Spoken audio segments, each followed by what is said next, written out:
Fragile and conflict-affected situations, or FCAS, are generally characterized by countries experiencing political instability, weak governance and institutional capacity, economic and social insecurity, or greater vulnerability to the effects of climate change. For ADB's developing member countries in Asia and the Pacific, fragility, conflict, and violence manifest in many different forms and contexts. Recent research by the World Bank reveals that violence, or the imminent threat of violence, affects development outcomes for almost 2 billion people around the world, over 75% of which live in middle-income countries.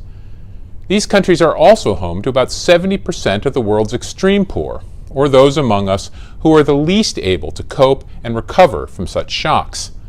The existence of fragility and associated development needs within middle-income countries is becoming increasingly important for our future operational strategies.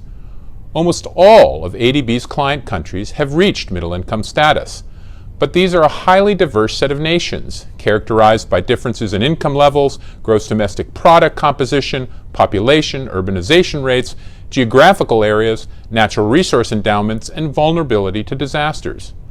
Such differences in endowment and opportunity often create the environment for conflict.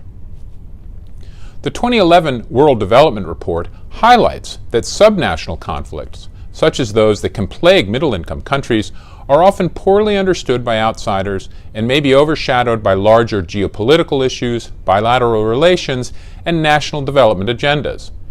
Given the above context, ADB has adopted a broad concept of fragility, capturing vulnerability to disasters, weak governance, shocks in the international economic and financial environment, and, since 2013, the existence of subnational conflict as determinants of fragility.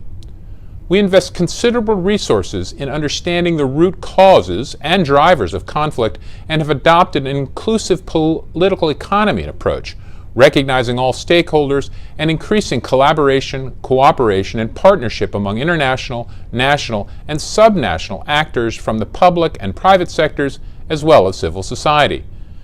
Critically, the presence of fragility or conflict should not be used as a justification for bypassing country systems to deliver programs, especially in middle-income countries.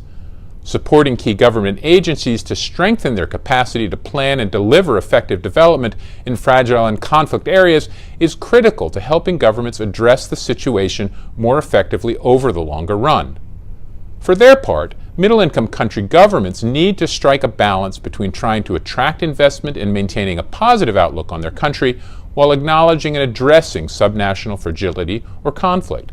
Development partners can help governments find effective ways of meeting basic needs in fragile areas through specific operations in these areas, again in a way that helps strengthen country systems.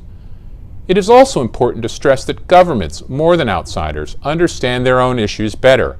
Approaches do vary across countries and results may be mixed, but the responsibility for addressing fragility and its impact on the most vulnerable lies primarily with a country's government. Addressing fragility is also central to realizing the Sustainable Development Goals, in particular SDG 16, which aims to promote peaceful and inclusive societies for sustainable development, provide access to justice for all, and build effective, accountable, and inclusive institutions at all levels. In a region increasingly defined by middle and upper middle income countries, a failure to address challenges in FCAS countries puts the notion of an Asian century at risk. As regional trade and economic linkages deepen, it is absolutely critical that we focus on these issues lest the region's narrative be defined by its weakest links. If we don't, fragility, conflict, and poverty will continue to plague the region as a whole. ADB stands ready to work with all of our developing member countries to address the challenges of fragility and conflict.